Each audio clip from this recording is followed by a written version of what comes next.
കോൺഗ്രസ്സുകാർ ഇതുവരെ പറഞ്ഞതായിട്ട് ഞങ്ങൾക്കറിയില്ല. ഏതെങ്കിലും മാധ്യമങ്ങൾ കൊടുത്തെങ്കിൽ അത് ഞങ്ങൾക്കറിയില്ല. അല്ല, ശരി കണക്ക് നോക്കിയാൽ കണക്ക് നോക്കി ഞങ്ങൾ LDF കൂടിയതിന് ശേഷം വിലയിരുത്തി പരാജയ കാരണങ്ങളൊക്കെ പരിശോധിച്ച് കൃത്യമായി നമുക്ക് കാര്യങ്ങൾ പറയും. ഇപ്പം ഞങ്ങൾ പൊതുവെ പറഞ്ഞൊരു കാര്യം, ജനവിധേയങ്ങൾ മാനിക്കുന്നു. എന്താണ് പരാജയത്തിൻ്റെ കാരണം നമ്മൾ പരിശോധിക്കും. വോട്ട് കുറഞ്ഞത് LDF മാത്രമല്ല, UDF കുറഞ്ഞു. 62,000 വരെ വോട്ട് UDF കുറഞ്ഞു. 40,000 വോട്ട് LDF കുറഞ്ഞു. അപ്പോൾ LDF മാത്രമാണ് കുറഞ്ഞത് നിങ്ങൾ പറഞ്ഞ കണക്കും ശരിയല്ല. അല്ല, രണ്ടും പറയണം. അല്ലെങ്കിൽ നിങ്ങൾ പത്രപ്രവർത്തകർ പറയുമ്പോൾ രണ്ടും പറയട്ടെ. എന്നിട്ട് അത് നമ്മുടെ ഈ ഏറ്റുമാനൂരടക്കമുള്ള മണ്ഡലങ്ങൾ, നിയമസഭാ മണ്ഡലങ്ങളിലൊക്കെ വോട്ട് കുറഞ്ഞിട്ടുണ്ട്. കഴിഞ്ഞ പാർലമെന്റ് തെരഞ്ഞെടുപ്പിൽ 8,455 വോട്ടായിരുന്നു LDF കുറവ്. UDF കൂടുതൽ കിട്ടും. ഇപ്രാവശ്യം 9,610. 20 വ്യത്യാസമാണ് മണ്ഡലത്തിൽ കഴിഞ്ഞ പാർലമെന്റ് തെരഞ്ഞെടുപ്പ് ഈ തെരഞ്ഞെടുപ്പുമായിട്ടുള്ള വ്യത്യാസം. അപ്പോൾ കഴിഞ്ഞ പാർലമെന്റ് തെരഞ്ഞെടുപ്പിൽ നിന്ന് ഈ പാർലമെന്റ് തെരഞ്ഞെടുപ്പിലേക്ക് വന്നപ്പോൾ ഉണ്ടായിട്ടുള്ളൊരു വ്യത്യാസം എന്താണെന്ന് പരിശോധിക്കും. ഇല്ല, നമ്മളിപ്പോൾ പ്രധാനമായി ഈ തെരഞ്ഞെടുപ്പ് ഉയർത്തിയത് ദേശീയ രാഷ്ട്രീയത്തിലാണ്. പാർലമെന്റിലേക്കാണ് തെരഞ്ഞെടുപ്പ്. ആ പാർലമെന്റ് തെരഞ്ഞെടുപ്പിൽ പ്രതിപക്ഷ ജനാധിപത്യം ഉയർത്തിയ രാഷ്ട്രീയം മതനിരപേക്ഷ രാഷ്ട്രീയമാണ്. പ്രധാനമായും മതാധിഷ്ഠിത രാഷ്ട്രം കെട്ടിപ്പടുക്കാൻ വേണ്ടിയുള്ള BJPയുടെ നീക്കത്തിനെതിരെ മതനിരപേക്ഷ രാഷ്ട്രീയത്തിൻ്റെ മുദ്രാവാക്യം ഉയർത്തിയാണ് ഈ തെരഞ്ഞെടുപ്പ് ഇടതുപക്ഷ ജനാധിപത്യം മുന്നോട്ട് വന്നത്. ആ ദേശീയ രാഷ്ട്രീയം ഞങ്ങൾ ഉയർത്തിയത് ശരിയായിരുന്നു എന്ന് സ്ഥിരീകരിക്കുന്നതാണ്. 400 സീറ്റ് കിട്ടുമെന്ന് പറഞ്ഞ BJPക്ക് 240 സീറ്റ് ചുരുങ്ങേണ്ടി വന്നു. അപ്പോൾ ദേശീയ രാഷ്ട്രീയത്തിൽ പൊതുവിൽ ഈ തെരഞ്ഞെടുപ്പ് നാം കണ്ട കാര്യങ്ങൾ ശരിയായിരുന്നു. BJP ഉയർത്തിയ മതാധിഷ്ഠിത രാഷ്ട്രം എന്ന കാഴ്ചപ്പാട് ശരിയല്ല എന്ന് പൊതുവെ ഇന്ത്യയിലെ ജനങ്ങൾ വിലയിരുത്തുകയാണ് തെരഞ്ഞെടുപ്പിൻ്റെ പൊതുപ്രശ്നം. ആ റിസൾട്ട് പൊതുവെ സ്വാഗതാർഹം. മതനിരപേക്ഷ രാഷ്ട്രീയം ഉയർത്തിപ്പിടിച്ചവർക്കാണ് മുൻതൂക്കം. ശരിയാണ്. കേരളത്തിലെ സംസ്ഥാന നിയമസഭയിലേക്കല്ല തെരഞ്ഞെടുപ്പ്.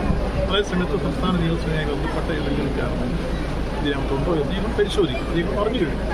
പൊതുവെ പരിശോധിച്ചപ്പോൾ കഴിഞ്ഞ പ്രാവശ്യം UDFന് കിട്ടിയതിനേക്കാൾ 5% വോട്ട് UDFന് കേരളത്തിൽ കുറവാണ്. ഇടതുപക്ഷ ജനാധിപത്യത്തിന് കഴിഞ്ഞ പ്രാവശ്യം കിട്ടിയതിനേക്കാൾ 1% കുറവാണ്. പരിശോധിക്കുമ്പോൾ രണ്ട് കൂട്ടവും പരിശോധിക്കണം. അപ്പോൾ ഈ കാര്യത്തിൽ ഇല്ല, പറഞ്ഞല്ലോ, ഇന്ത്യയിൽ ഇപ്പോൾ BJP കോട്ടയം മണ്ഡലത്തിൽ PDASന് നേരിയ 5,000 വരെ വോട്ടാകും. വലിയ വർധനമൊന്നുമില്ല. അപ്പോൾ വലിയ വർധനമുണ്ടെന്നുള്ള വ്യാഖ്യാനം ശരിയല്ല. UDFനും LDFനും കോട്ടയം മണ്ഡലത്തിൽ വോട്ടുകൾ കുറഞ്ഞു. അവർക്ക് 63,000 വോട്ടുകൾ കുറഞ്ഞപ്പോൾ ഞങ്ങൾക്ക് 40,000 കുറഞ്ഞിട്ടുണ്ട്. ഞങ്ങളുടെ കുറവുകൾ എന്താണെന്ന് പരിശോധിക്കും. ഇതിനാവശ്യമായ തിരുത്തലുകൾ വരുന്നു. ഒപ്പം ഈ രംഗത്ത് പൊതുവിൽ സംസ്ഥാനത്തൊട്ടാകെ വന്ന വിഷയങ്ങളെക്കുറിച്ച് പാർട്ടി സെക്രട്ടറി പറഞ്ഞു. ഞങ്ങൾക്ക് ഉണ്ടായിട്ടുള്ളത് 1% കുറവാണ്. കോൺഗ്രസിനെ അപേക്ഷിച്ച് അതനുസരിച്ച് UDF 5% കുറവാണ്.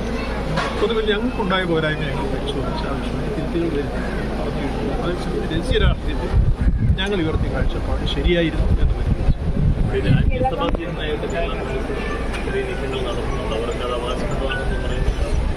രാജ്യസഭാ സീറ്റിൻ്റെ കാര്യം ഇടതുപക്ഷ യോഗം ഏതാനും ദിവസങ്ങൾക്കുള്ളിൽ കൂടി ഒരു തർക്കവും ഉണ്ടാക്കിയിട്ടുണ്ട്. അത് ആർക്ക് എന്നുള്ള കാര്യം പാർട്ടി ചർച്ചകളും ഇപ്പോൾ ഇടതുപക്ഷ സംസ്ഥാന സമിതി യോഗം ചേർന്ന് തീരുമാനിക്കുന്നത് ഒരു തർക്കവുമില്ല.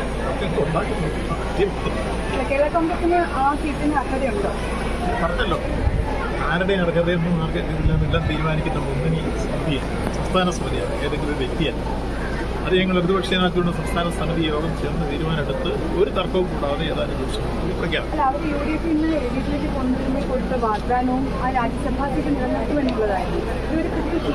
അതേപോലെ അവകാശവാദം ഉന്നയിക്കുമ്പോൾ CPM ആരോടൊപ്പം നിൽക്കുമെന്നുള്ളതാണ്. കാരണം കേരള ഉദ്ദേശിക്കുന്ന ഒരു മറുപടി എൻ്റെ കയ്യിൽ നിന്ന് കിട്ടിയില്ല. തീരുമാനിച്ചിട്ടുള്ളത് ഇടതുപക്ഷ ജനാധിപത്യത്തിന്റെ സംസ്ഥാന സമിതി യോഗം ചേർന്ന് ഈ കാര്യത്തിൽ ആർക്കാണോ അവർക്ക് അവർക്ക് കൊടുക്കും. അതിനൊരു തർക്കം ഉണ്ടാവില്ലെന്ന് ഞാൻ പറഞ്ഞു. പിന്നെ നിങ്ങളുടെ ഈ ചോദ്യത്തിൽ ഒരു പ്രസക്തി ഇല്ല. അതെന്താണെന്നുള്ള സംസ്ഥാന സമിതി യോഗം കേരള കോൺഗ്രസ് ആണോ CPI ആണോ CPM ആണോ എന്നുള്ള എല്ലാം സംസ്ഥാന സമിതി യോഗം ചേർന്ന് തീരുമാനിക്കുമെന്ന് പറഞ്ഞു കഴിഞ്ഞാൽ പിന്നെ നിങ്ങളുടെ ഈ ചോദ്യത്തിന് എന്താ പ്രസക്തി?